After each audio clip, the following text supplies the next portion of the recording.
so fun when you don't know it started. The kind of extemporaneous, truly extemporaneous. Like right now.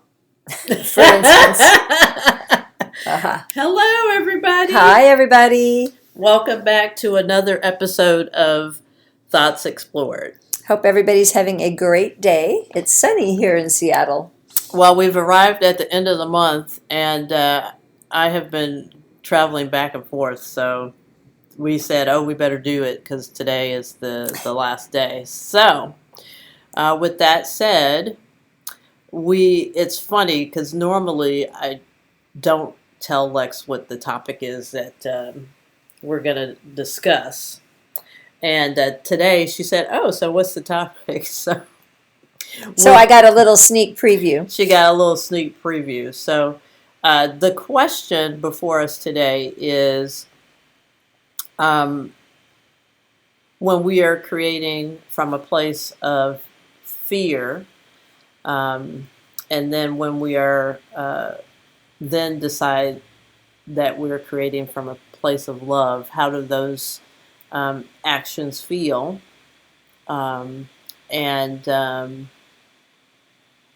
think just starting there is a good place to start. So that is the question that I put to you, my love. Thank you. Well, now, in all fairness, like you said, I did have a little tiny bit of a little sneak preview of it, and but that's not going to change anything. So I think that when I hear the term creating from a place of fear, the first thing that comes to my mind is a sense of desperation, or like the need to do something not because you want to or because you love it, but because if you don't, something grave will happen, something worse will happen, whether that's creating a job out of desperation that you'll be on the streets and starve to death if you don't, or so you mean like that job, for example, that maybe that's taking a job that you're really not right into. But it's the motivation is because if you don't, something bad will happen. So not doing what you really love, kind of pushing that to the side for and it's really various reasons. It's really about the motivation, I think, and the fear of if I don't, then this. Yeah. And then creating from a place of courage, did you say? Love. Okay. Love, courage, they're both kind of the opposite of fear or desperation, certainly. Yeah. That just sounds to me like it's coming from a place that is more solidly grounded and ultimately safer. Ultimately, the better, a better, more grounded, longer lasting result. What comes to mind for me, since you brought up the job, is I think about you and the years that you were a nurse, and then you decided that you wanted to do something different, and that was being a massage therapist, and that required you to go to school and do all that stuff, but it didn't seem like you cared about that. It just seemed like you knew that this is what you wanted to do, and you went for it. And it was definitely kind of not a huge departure from what I had been doing in many ways, in that it's working with people and the healing, the healing arts, just very, very different in some ways, but I think it's very different. Not like I suddenly decided to go work on an oil rig. Right. Like, you know what I mean? Right. But I do think it's very different. I mean, I think that, you're working a lot more, I don't know about closer, but I think the energy is different. Like how that is flowing between you and your, like there's a conscious thing with massage therapy, I think about. Right. Whereas as a nurse, it seems like, yes, that's probably happening, but the focus doesn't seem that forward in that way. Does that make sense? Yeah, it does. I've lived it. It makes a lot of sense. Yeah, well, I'm just saying from my outside looking in, that's what it seems like to me. So Yeah. I think that was a love choice that you made to change switch your my gears. career. Yeah. And not to say that you didn't like you're doing, nursing, but I think at some point it wore me out. Yeah. I think that self-care might be one of those things that maybe that always is created from a place of love as opposed to fear, if it's truly self-care. Mm-hmm. So yeah, those are the things that I think of as either this being the genesis of creating something, or this either fear or courage or love. Yeah. Yeah. Is that kind of what you had in mind? Well, this is not a right or wrong answer. So, right. I mean, everybody has a different approach to it. Well, tell me, Chris, what's your approach to it? I mean, I think like that nails it for sure. I also, and then I take it a step further, and I think about, if you are, if you're choosing the one that's fear-based, I think it makes it a lot harder to get back to the love about it. I mean, let me see if I can make that make sense. There are some things that are offshoots of creating out of fear that are sometimes they can sidetrack you or get you off the track. I mean, eventually you'll get back on. Mm-hmm. But I feel like I'm trying to now think of like a life example for me, but I can't really think of one. So that's that's probably good, because you don't really operate much or create much, or if at all, out of fear. I mean, how I know you and how I've known you for many, many, many years.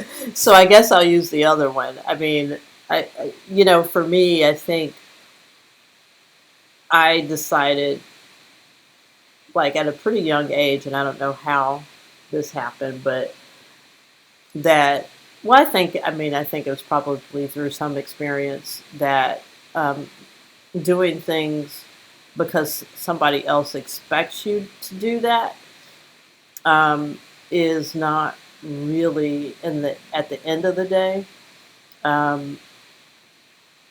that doesn't serve you. So, because when you do stuff like that, like say for example, you're you don't, there's a place that you don't want to go to, and then if you wind up going, and then you're having just a miserable time, that is like, why? Then you think to yourself, why did I do that? And then you project that onto the other person, but the other person didn't make you do that. Right. The other person is paying the price for you not following what you really wanted to do in your heart of hearts. Exactly. Anyway, yeah. Exactly. So that is an early lesson that I learned, and I really appreciate that. Sometimes it's difficult because I think there is an expectation in society that sometimes you just do things because that should word that I don't really like that much. So are there ever times though when you do something or go somewhere that is because it's expected of you, and then you find delight in it? Unexpectedly find delight in it? I think that could happen too, but I haven't been to that place where I don't go to that place where I absolutely don't want anything to do with it, and then there I am doing it. That would not be successful for me. So and I think those are the times that maybe I'm neutral. Right. I think and so. I think you're right. Yeah. And I'm okay to take the ride on that experiment and right. do it. And some things I will go back to and say, okay, it's been a year or two. How about this? And then sometimes it's confirmed that I still don't like it, or sometimes it's like, oh, okay, that'll kind of work. So I think the fear of having somebody else's disapproval Yeah. drives a lot of, dare I say, bad decisions. And again, I think every decision that you make, you're getting someplace.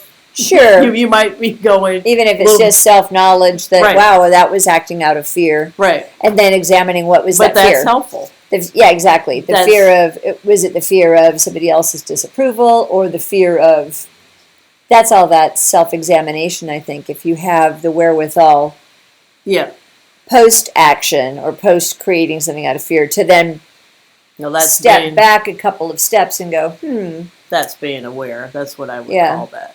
Just having the awareness to ask those questions of yourself.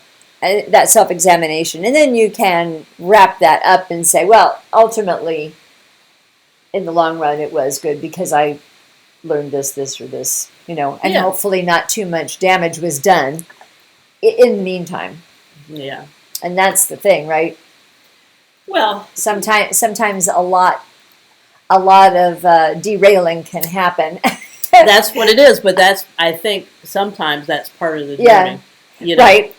Right. You just hope that you're not too severely derailed by the time you step back and go, let me re-examine this. Yeah, it's going But to every instance is different and unique. take you maybe a little bit longer to get to the wherever. I mean, it's not like there's a finish line, but so anyway, that was the question I wanted to bring up. I think Yeah. that was a robust discussion. Yeah, it's a really good thing to think about too, because how much is what you're creating when you do it based out of fear of whatever kind of fear, really not ultimately very stable Yeah. or very grounded, Mhm. because it's sort of not done with a clear. Sometimes it is done with a clear intention, an Right. intention of fear. Right. Yeah, Those emotions and everything else. right. They can be very powerful, but still not ideal in the big picture. Yeah. Well, I think that was it. Yeah, that was fun. I really enjoy my talks with you.